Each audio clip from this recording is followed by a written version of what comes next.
The next lesson, this lecture is in continuation of the previous one, and we are going to again talk about the American system today. Last time we talked about the political aspect, the political content of the administrative system of the US. We looked at the Constitution, we looked at the various houses, the lower and the upper house. We looked at the concept of checks and balances in the Constitution. And we also looked at how the president works and what he's supposed to do. Today we'll move on further and come more closer to the administrative, the real administrative side of the US establishment.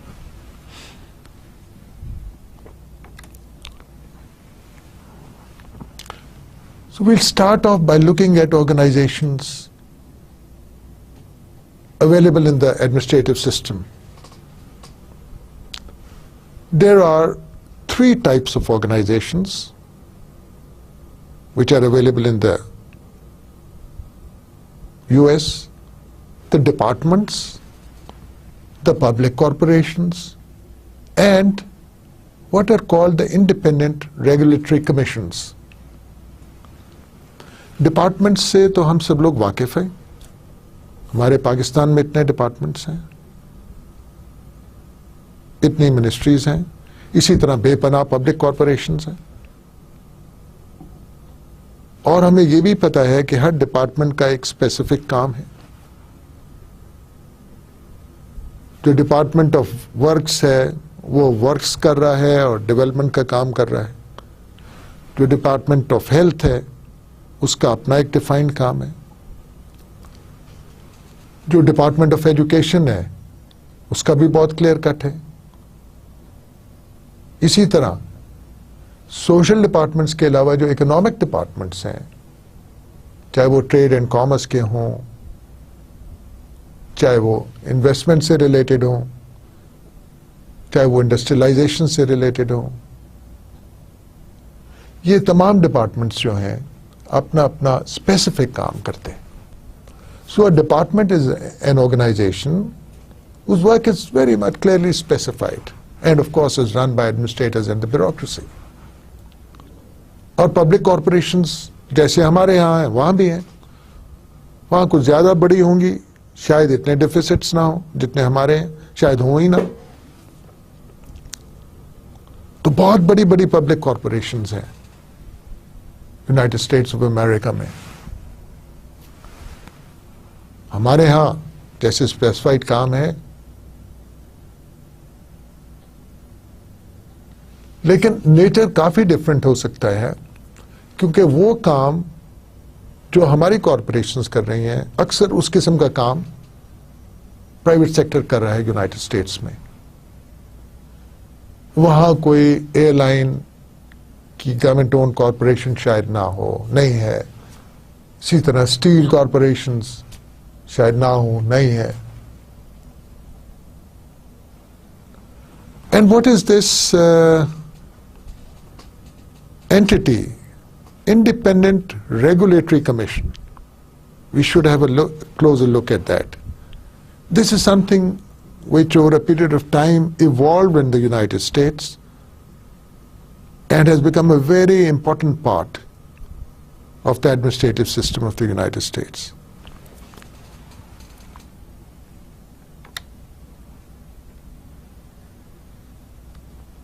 Let us look at some of the independent regulatory commissions. One of them is called the Interstate Commerce Commission. This was perhaps the first one to be set up. It deals and regulates what kind of economic and commerce relationships can and will exist amongst the states, since there are 50 states plus. They are all the time engaged, they are all contiguous in a way, next to each other. So they are all the time indulging in some kind of trade or commerce, and there are many issues which arise out of it. So the Interstate Commerce Commission was set up to address those frictions, those issues, those debates which are thrown up as a result of this huge amount of interstate commerce in the United States.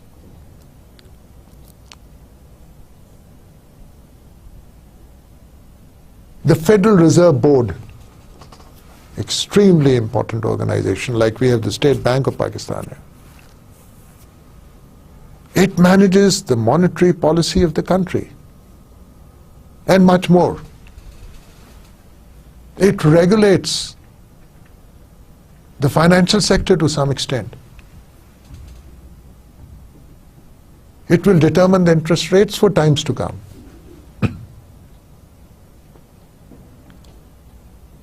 It will determine foreign currency policies.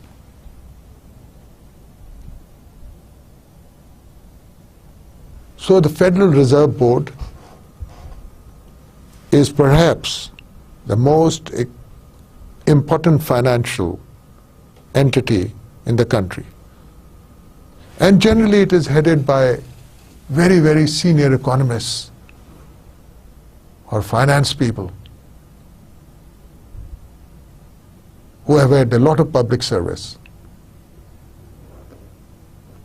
And the head of the Federal Reserve Board is extremely respected in the United States. At times, he may be considered as taking on governments and presidents. The Federal Trade Commission again, जो Federal Trade Commission है, इसका भी बहुत important किरदार है. अगर आप हमारे यहाँ देखें तो शायद इसका इक्विवेलेंट हमारी ट्रेड एंड कॉमर्स मिनिस्ट्री हो या trade development authority of Pakistan हो. So the Federal Trade Commission is going to provide some guidelines on trade with other countries, on commerce with other countries. It may regulate it, not just exports but imports also. We keep on hearing of these dumping complaints. So that is one of the issues, example of one of the issues which the Federal Trade Commission may be engaged in. Then the Federal Power Commission.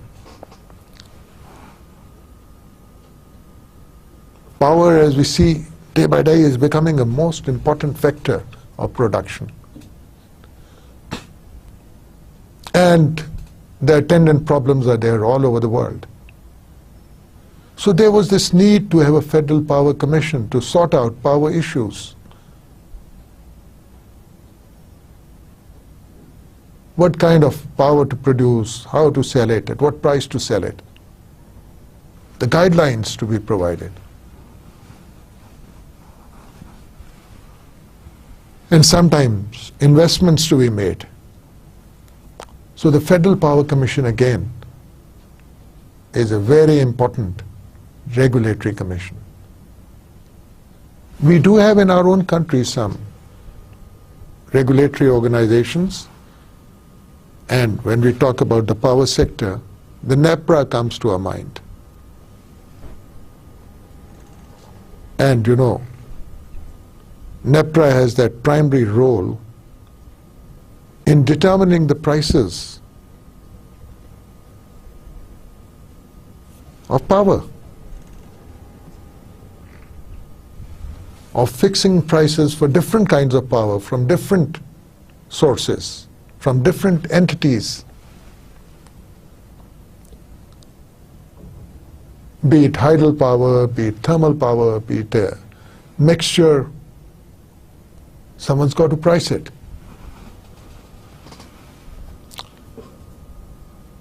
So if we look at our own setup, we find similar regulatory commissions. But mind you, ये शुरू कहाँ से हुआ? शुरू ये सारा सिलसिला regulation का अमेरिका से हुआ,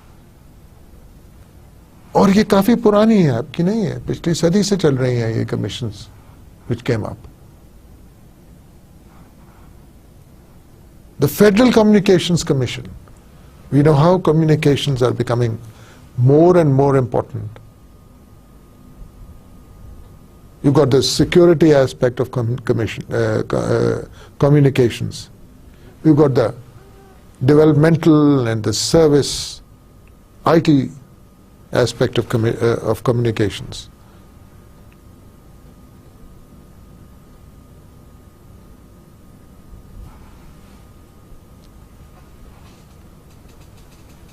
We do have in Pakistan the Pakistan Telecommunication Authority, PTA, which regulates our service providers.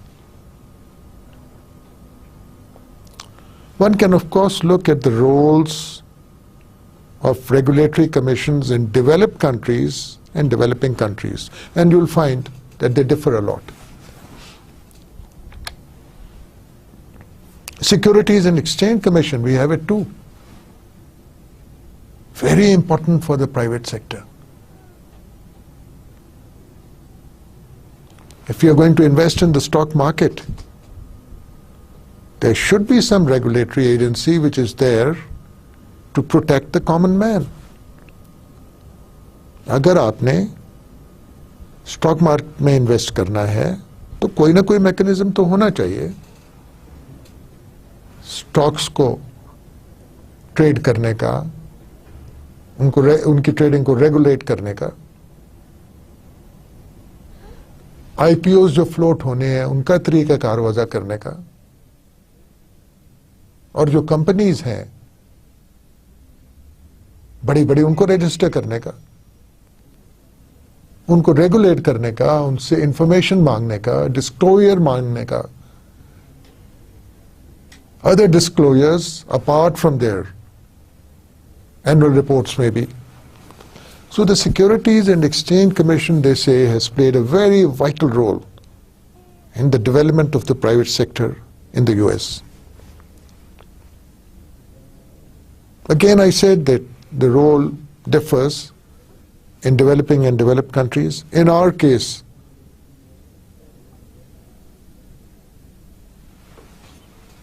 the Securities and Exchange Commission has had a checkered career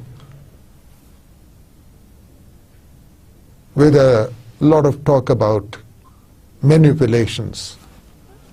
यानी जो सिक्योरिटीज एंड एक्सचेंज कमीशन ने control करना है और regulate करना है stock market को, अगर उसी में मैनिपुलेशन शुरू हो जाएं या वही मैनिपुलेट करना शुरू कर दे, जैसे कि कहा जाता है हमारे मुल्क में हो चुका है, तो फिर एक आम इन्वेस्टर कहां जाएगा? Then we have the National Labor Relations Board. Labor relations are an extremely important aspect of any industrialized country or developing country. जब इंडस्ट्रियलिस्ट और लेबर में कोई भी तनाज़ा होता है तो उसको तय करने के लिए कोई ना कोई प्लेटफॉर्म चाहिए होता है। यानी जब वो सब चीजें या वो नेगोशिएशंस एग्जॉस्ट हो जाती हैं या प्रोडक्टिव नहीं रहती, in case of disputes between labor and owners, then there should be a platform available. So, in the United States, to regulate labor relations, we have the National Labor Relations Board.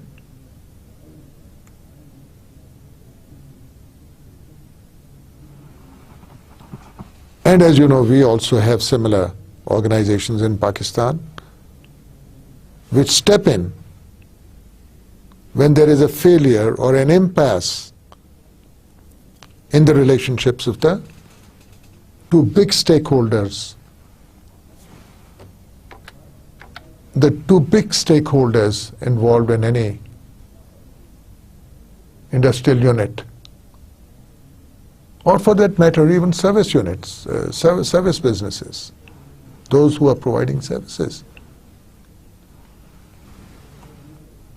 The workers and the owners or the managers. Then we have the United States Maritime Commission. This deals with naval issues and has a military angle to it too. So you're looking after your naval, or rather your water resources and your oceans. And then you may have to regulate certain things. Fishing, for example. Then you have the Civil Aeronautics Board. There has been this great expansion in aeronautical related businesses and air traffic all over the world, especially so in the United States, which has some of the most busiest airports in the world. So it was found necessary to have another regulatory commission which would handle the affairs connected to aeronautics. We don't have such a commission or a setup in our country as yet.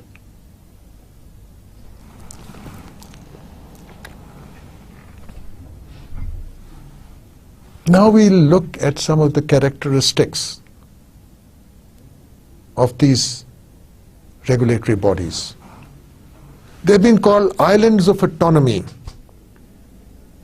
since they are established outside the executive departments.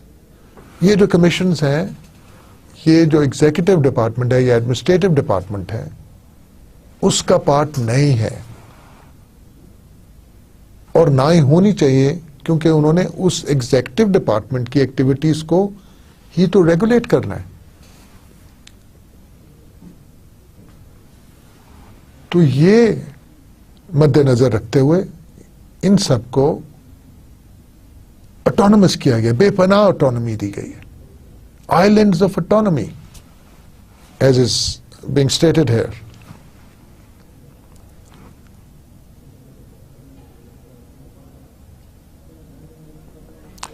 What do? They make rules, implement them and prosecute violators.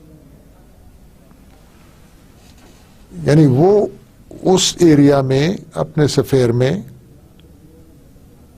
जो भी issues हैं, problems हैं, उनके लिए rules बनाते हैं. और ना सिर्फ रूल्स बनाते हैं बल्कि इंश्योर करते हैं कि वो रूल्स फॉलो हों.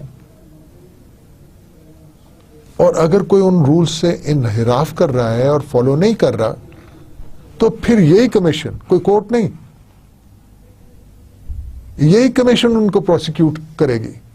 सो there is this quasi judicial aspect to this,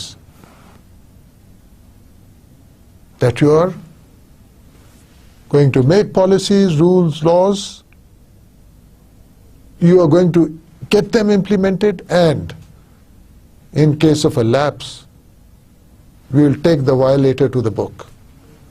You will prosecute, आप उसके खिलाफ मुकदमा चलाएंगे. Of course, you will go to a court of law, but then it is your responsibility, not of any third party, to prosecute them. So you are very powerful.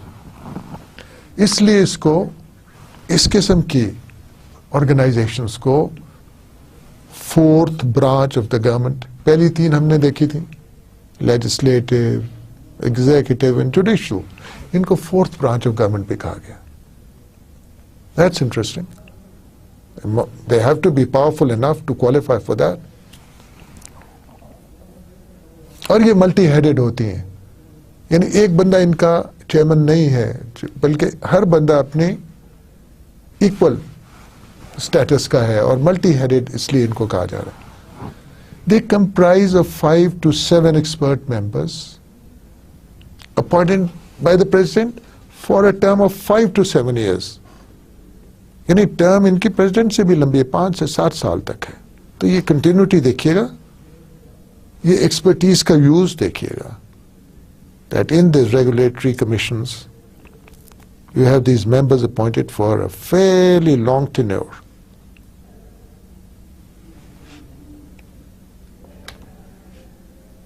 और क्या इनके characteristics है? यानी अपॉइंट तो president करेगा और उनको वो इंडिपेंडेंस पूरा दे देगा। उसके बाद ना प्रेसिडेंट का ना किसी पार्टी का उन पर कंट्रोल रहता है। They are very very independent. और उसकी वजह यह भी है कि इनका कंट्रोल, इन पर ज्यादा कंट्रोल कांग्रेस का है बनिस्बत प्रेसिडेंट के। वो क्यों? They are created by the Congress, they are the product of a statute और an enactment by the Congress. तो कांग्रेस अगर चाहे तो उसको खत्म भी कर सकता है। They can have another arrangement for the same thing, some different arrangement। तो they are the creation of the Congress, और कांग्रेस उनकी फंक्शंस भी डिटरमिन करता है, जो कि टाइम टू टाइम चेंज भी होती रहती है कि आपने क्या करना है, कैसे करना है। Of course as the economy develops and develops in various directions, you require continuously to fine tune the functions of such bodies। In fact, all public administrative bodies, not just the regulatory bodies, but all public administrative bodies perhaps। इसीलिए इनको arms of the Congress भी कहा जाता है American terminology में। अब ये बिल्कुल इंडिपेंडेंट हो जाते हैं या समझे जा सकते हैं, क्योंकि president can appoint the members but he can not remove them. President ने एक दफा जब मेंबर्स को अपॉइंट कर दिया, फिर वो उनको रिमूव नहीं कर सकता। So from this point of view we can say that they are extremely independent. और ये जरूरी भी है, आपको नॉन पार्टिजन होना पड़ेगा, यानी पॉलिटिकल किसी पार्टी का आप पे इन्फ्लुएंस नहीं होना चाहिए, और ना ही एग्जीक्यूटिव का आपके ऊपर इन्फ्लुएंस होना चाहिए। अगर कांग्रेस का है तो वो एक बड़े एग्रीगेट सूरत में है। So you are quite independent to regulate the affairs of that sector of the economy और the country which is relevant to you.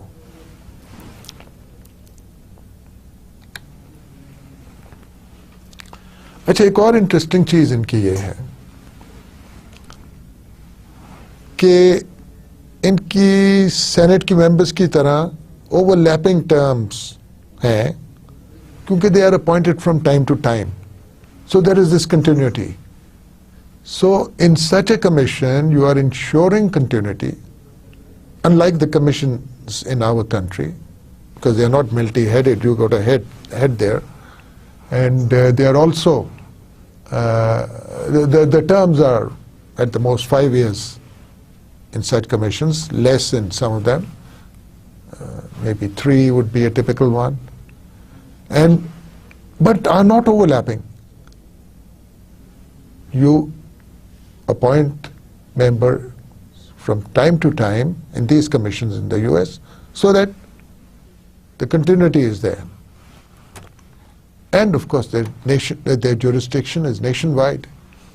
इन्होंने तमाम स्टेट्स को कवर करना है। इनके सब्जेक्ट्स ही ऐसे हैं, they are of national nature, they are of national importance. So their jurisdiction per se has to be nationwide. आप इनकी jurisdiction को लिमिट नहीं कर सकते। their budgets are subject to review by the Office of Management and Budget, which is a staff agency of the President. हमने देखा था कि प्रेसिडेंट के ऑफिस में कई स्टाफ एजेंसीज हैं और उनमें एक office of management and budget भी है. अब इसका क्या काम है? Apart from coming up with all those budgetary proposals, this agency can review budgets of these regulatory bodies. Another aspect is that the personnel issues of these are also controlled by the Office of Personnel Management. So there is some control over these regulatory commissions in the sense that the Office of Personnel Management, the Federal Office of Personnel Management in the US, will control their their personnel issues. So otherwise they are fairly, very, very autonomous. But in matters of personnel, perhaps they need that support also. And as such, the Office of Personnel Management is there to help them in personnel matters.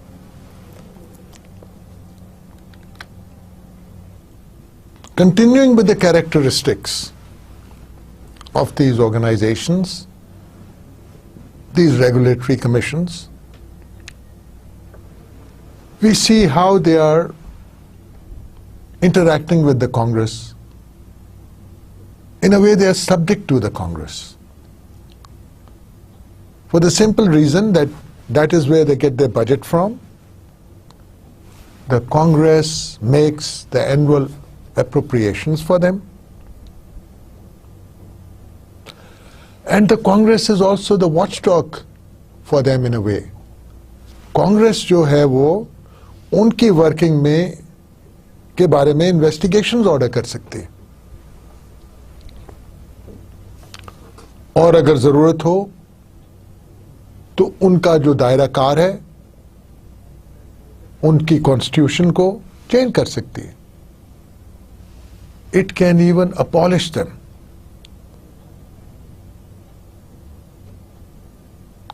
और एक और जो aspect है वो फिर वही balance of powers और judicial review का आ गया. एक तरफ हम इसको fourth pillar of the government कह रहे हैं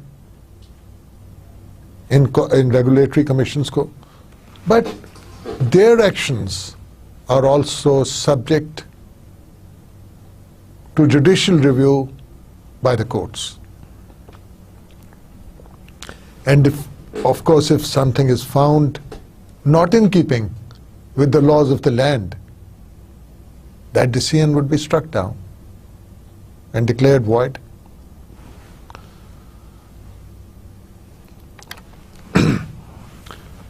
And now we come to the Constitution of the American Civil Service and its background. A little bit of historical background. America में एक निहायत ही दिलचस्प और अजीब सिलसिला हमेशा से चलता रहा है सिविल सर्विस का, जिसको कहते हैं पेट्रनेज सिस्टम, या इसको स्पॉइल सिस्टम भी कहा जाता है. And this has been derived from that terminology that to the victor belong the spoils of the war, of course. तो यानी अगर इलेक्शन में जो पार्टी जीतती है, विक्ट्री पाती है, उनकी ये राइट है कि वो अपने लोग की पोस्ट पर ले आए, की एडमिनिस्ट्रेटिव पोस्ट पर ले आए. यानी these are the spoils of the war in the sense that you have had an electoral victory and now you are going to reward your supporters or people whom you favor. This is the patronage system. You are their patron. So you are going to put these proteges in power on key posts in the administrative setup. This was historically the case in the United States. और इसके तहत 18th century में लोग appoint होते रहे. Various presidents appointed good qualified professionals to key administrative posts, and no one would raise many eyebrows. However, in the 1820s, things changed.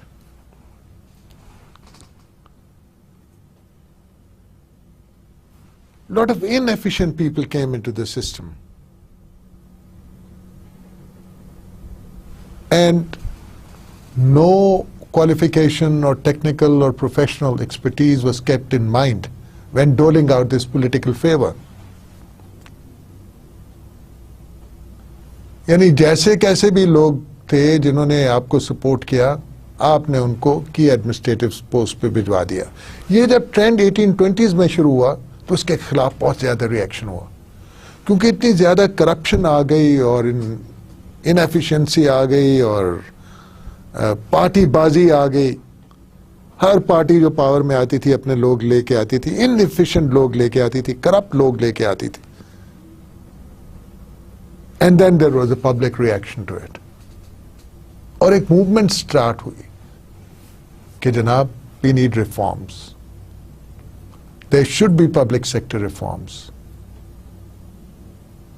Without reforms, this can't go on.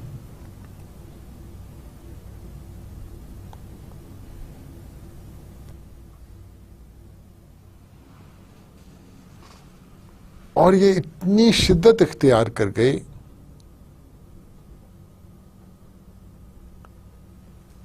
इतना ज्यादा reaction हुआ that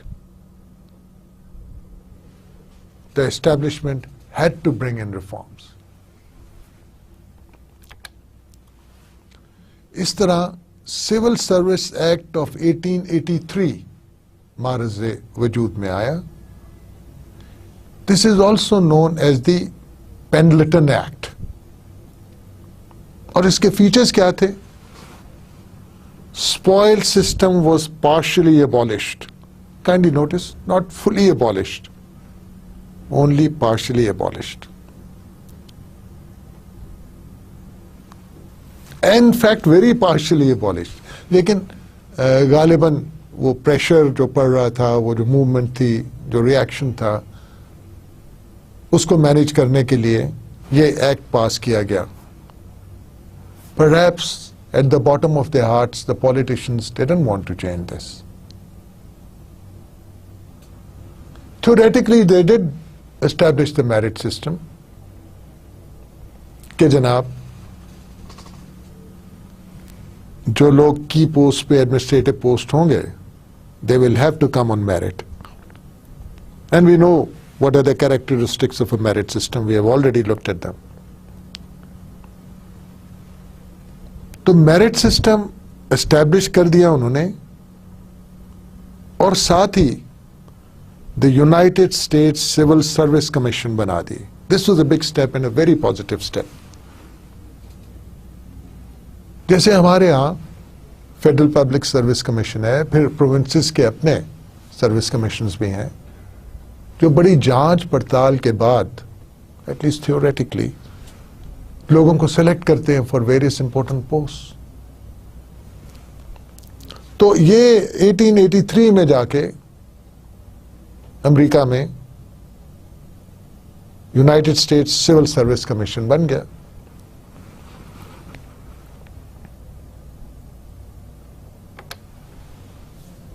अब ये जो merit system वो लेकर आए, उसके खद्दखाल क्या थे? What kind of a merit system came into being after this?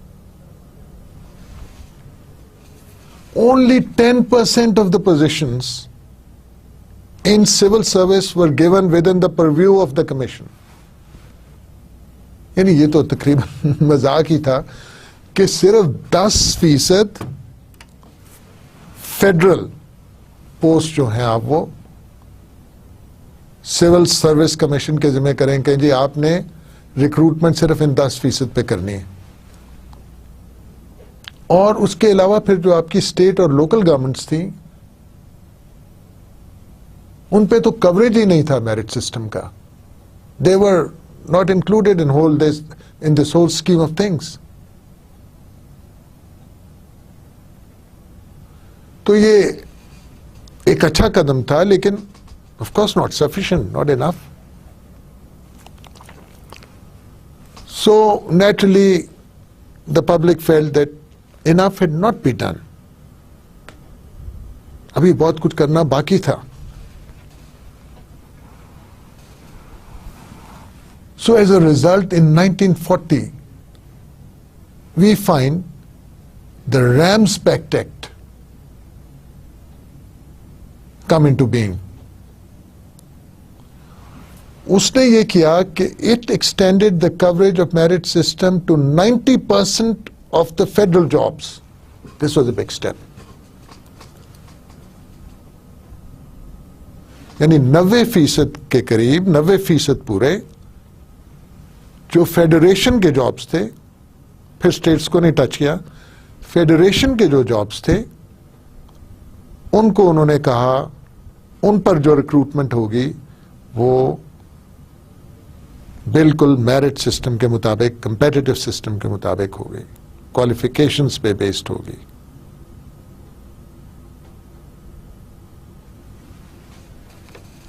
This was a big step forward, but the patronage system of the spoil systems character of the US administrative system remained intact.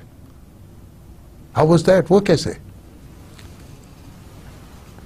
Actually, the senior most posts in the system, generally heads of organizations, were still not included within the purview of the commission, or the merit system was not applicable to them. They were still considered as patronage job, as spoils of the war, and these are about 10,000 senior posts of the civil service.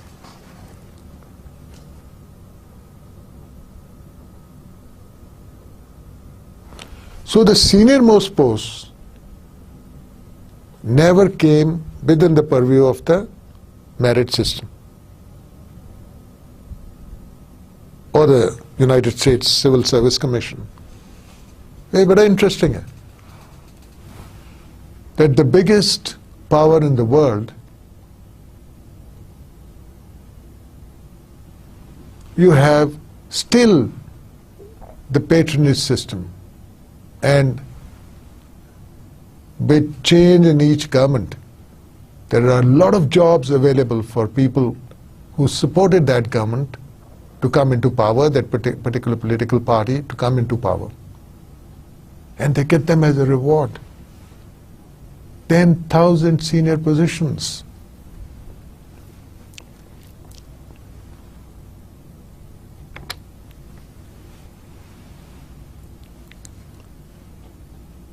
Then there is the Central Personnel Agency in the US.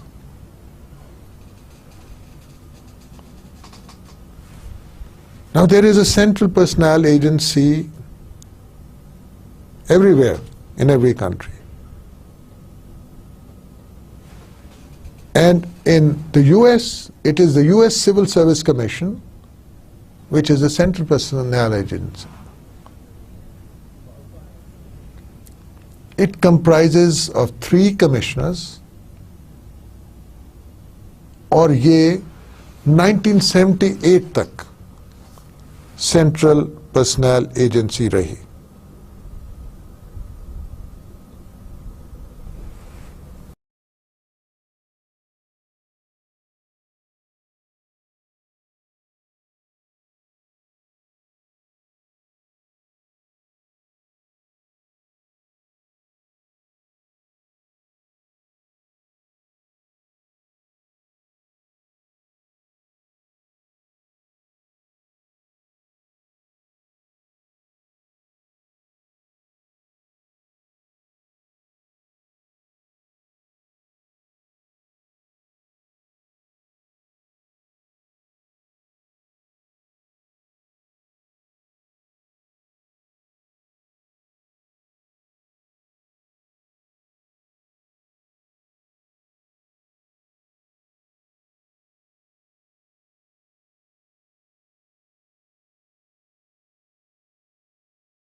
and that person goes out and says so, takes a stand that what is happening in my organization is wrong, and goes and informs the concerned quarters कि जनाब ये गलत बातें इस organisation में हो रही हैं, उसको विसल ब्लोअर कहा जाता है.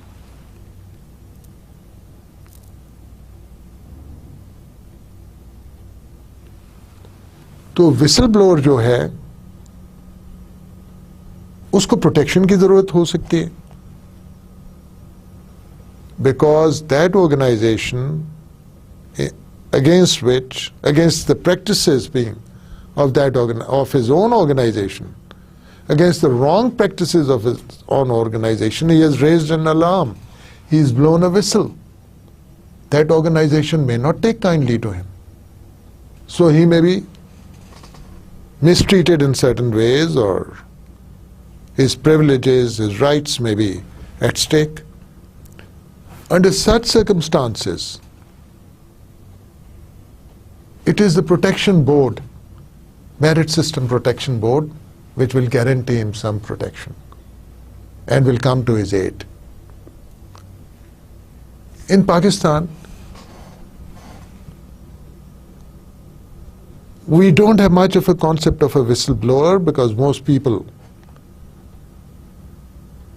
either become part of the corrupt system or the inefficient system, or if something is happening, they turn their face onto the other side. Generally, people don't get up and say, oh, things are going wrong in my organization. We got to do something about it.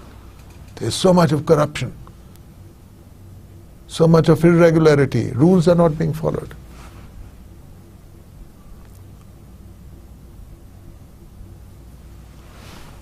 So we don't have many examples of this kind of behavior.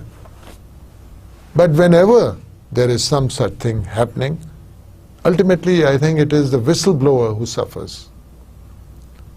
There is no agency or authority which will actively come to his support and look into the organization's affairs with a view to making them better and trying to find out what irregularities are going on. So unfortunately, we don't have such a setup in Pakistan. Now the Merit System Protection Board comprises of 3 members, and they are appointed by President with consent of the Senate, not the state but the Senate, for a term of 7 years, again a long term. Once you have been appointed for 7 years, you can be fairly independent.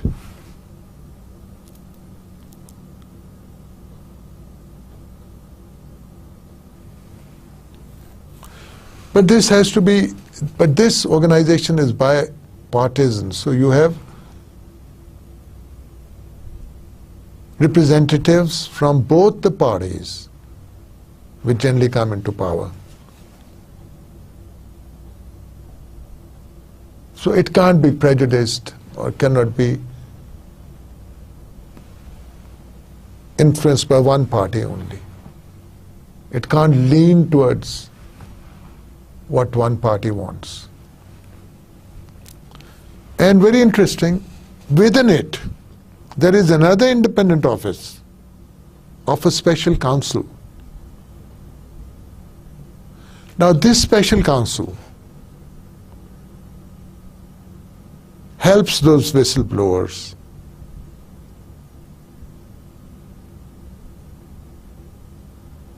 and also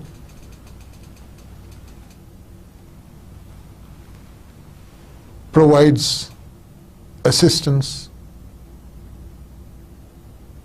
to the protection board in all legal matters.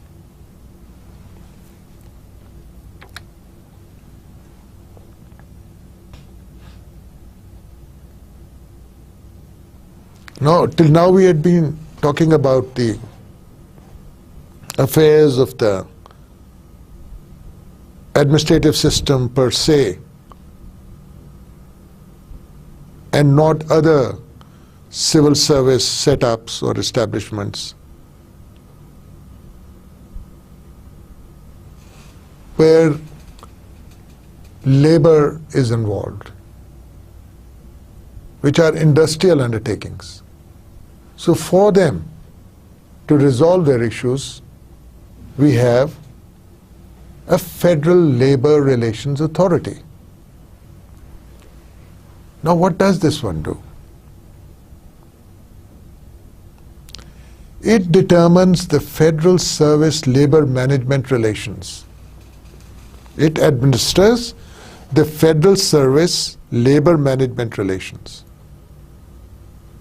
So one stakeholder is the management, on the other side is the labor. There will be always problems, and these problems will be of a much serious nature than those in the rest of the administrative system or other entities of the government, because the labor is involved here, and the labor is very, very protective about its rights, but what kind of wages it is getting.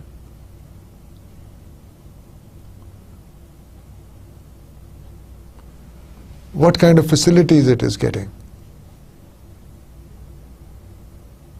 and how it is being treated, welfare.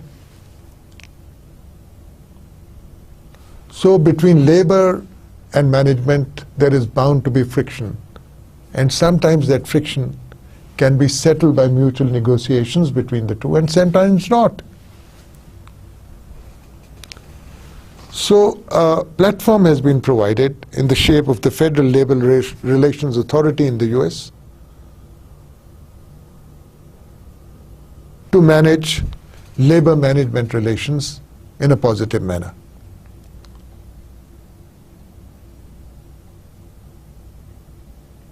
We do have labor courts in our country also, which attend to unfair labor practices.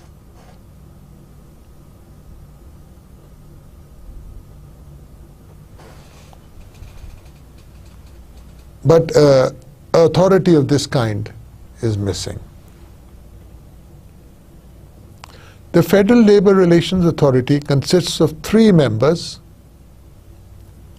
appointed for a term of 5 years by the President with the approval of the Senate. यानी वही पुराना तरीका जो था कि senate ने confirm करना है, अप्रूव करना है, लेकिन नॉमिनेट बंदों को, मेंबर्स को प्रेसिडेंट ही करेगा, और इसमें 3 मेंबरान हैं। फिर इनकी टर्म भी काफ़ी लंबी है, 5 साल, कम से कम प्रेसिडेंट की 4 साल की टर्म से तो लंबी है। इसी के अंदर there is an office of general council,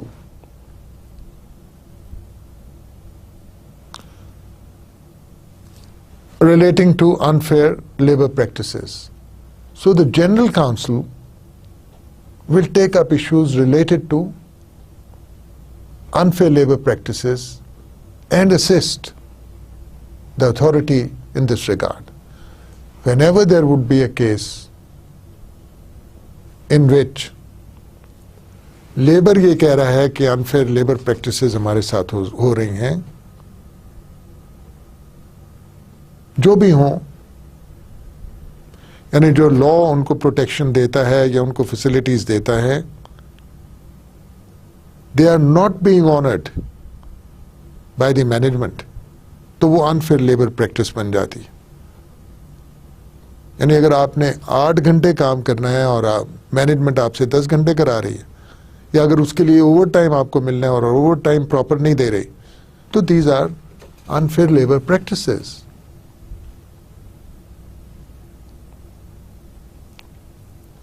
So the office of the General Counsel within this authority is an important part, because the crux of the matter are the unfair labor practices. फिर एक और जो इसमें organization envisaged है, That is the Federal Service Impasse Panel. Impasse का मतलब होता है कि आप डेडलॉक हो गए, कोई बात आगे चल नहीं रही, कोई राह निकल नहीं रही. So under these circumstances,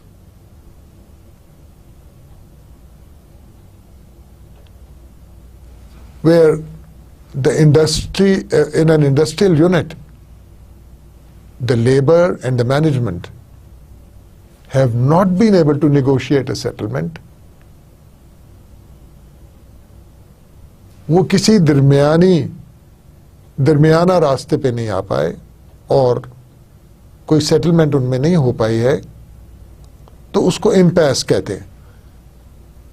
Then it has to be, the best thing is to refer it to a third party. Because if negotiations fail between two parties, then there has to be an arbitrator, someone outside an agency, a platform, where both the labor represented by its unions and the agency management represented by its legal expert or any senior manager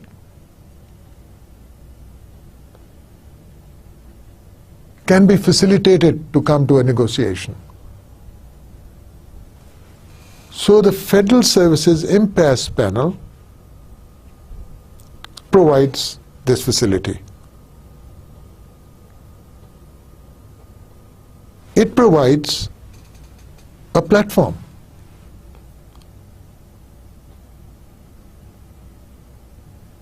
for both these stakeholders to come and negotiate and find a way out, get out of the impasse.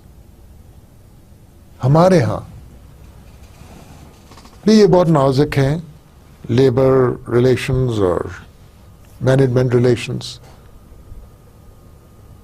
और कई ऐसे units हैं government के जो industrial nature के हैं, बेपनाह units हैं. In fact if you look at the list of corporations you will find at least 20 of them where labor has a big role to play. तो हमारे पास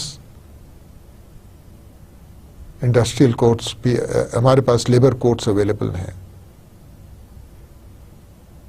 to educate on these matters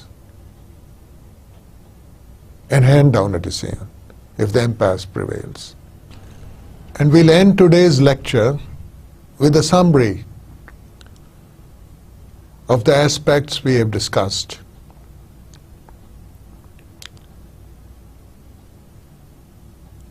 We looked at this entity and its role in the American administrative system called the Independent Regulatory Commission. And we saw that they were really independent,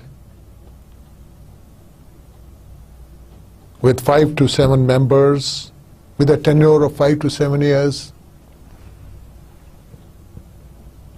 and very powerful, because once appointed, they could not be removed by the president. Although the Congress had more pressure, more influence on them, because they were created by the Congress, enactment of the Congress, and the Congress could change their commission.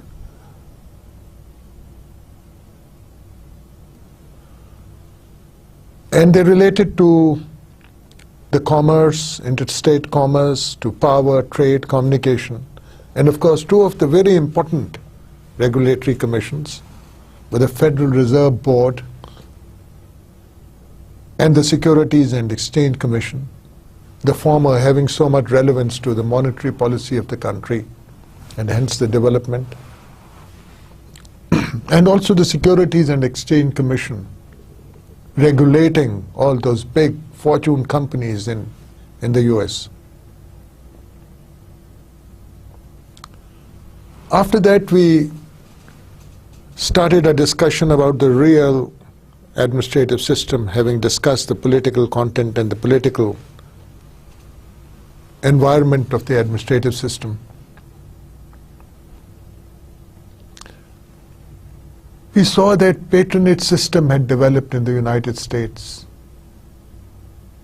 meaning thereby that whenever one of the political parties came into power, they would bring in their supporters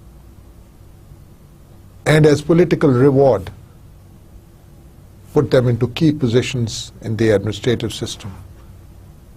Heads of huge organizations and departments and bodies. This continued till 1882 when things started changing and the Pendleton Act came into force with the setting up of the United States Civil Service Commission. However, even then, only 10% of the federal posts were covered by the merit system. Things again turned for the better.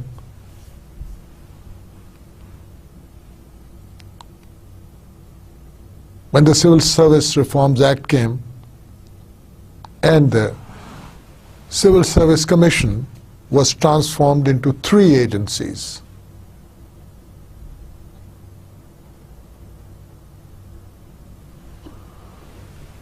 And now about 90%, which is a very good number compared to 10%, of the posts came within the purview of the merit system. But still, about 10,000 senior jobs, civil service jobs, senior-most heads of big organizations were outside the purview of the merit system, and appointments were still being made on the basis of the patronage or the spoil system.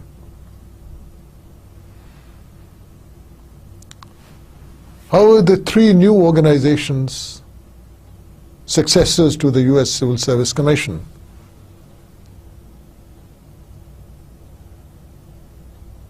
have a great role to play in the administrative system of the US, especially the Merit System Protection Board, which looks after all the affairs, recruitment, promotion, disciplining of the civil service employees.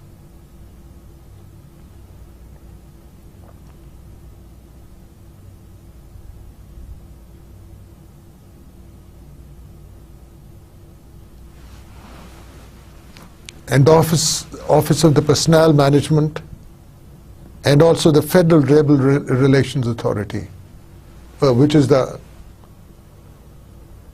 authority concerned, the relevant authority as far as the industrial enterprises and units of the federal government are concerned, because the labor is involved in them, and the Federal Labor Relations Authority ensures that fair labor practices are followed, and also provides a platform to the labor and management to negotiate through a third party in case there is an impasse in the negotiations of the 2 stakeholders. Thank you very much.